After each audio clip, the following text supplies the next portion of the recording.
দাম লাখ টাকা হলেও তার স্থান হচ্ছে পায়ে, আর টিপের দাম মাত্র 1 টাকা হলেও তার স্থান কপালে। ইতিহাস সাক্ষী, লবণে কখনো পোকা ধরেনি, কিন্তু মিষ্টিতে প্রতিদিনই ধরে, আবার পিঁপড়াও ছাড়ে না। মানুষ সোজা পথে চলতে চায় না, বাঁকা পথেই আগ্রহ বেশি। তাই তো মদ বিক্রেতাকে কোথাও যেতে হয় না, কিন্তু দুধওয়ালাকে বাজারে দাঁড়ে দাঁড়ে ঘুরতে হয়। আমরা সর্বদা দুধ বিক্রেতাকে বলে থাকি, দুধে জল মিশাননি তো? আর মানুষ মদে জল মিশে খায়। আজ পর্যন্ত মানুষকে এতটুকুই চিনলাম।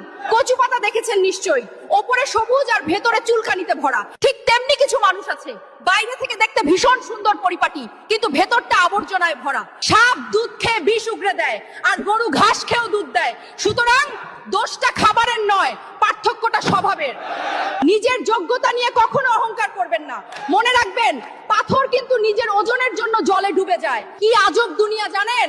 যার চোখে ঘুম আসে তার কাছে ভালো বিছানা নেই, আর যার কাছে ভালো বিছানা আছে তার চোখে ঘুম নেই। যার মনে দয়া আছে তার কাছে দেওয়ার মতো কিচ্ছু নেই, আর যার কাছে দেওয়ার অনেক কিছু আছে তার দেওয়ার মতো মনটাই নেই। এটাই বাস্তবতা।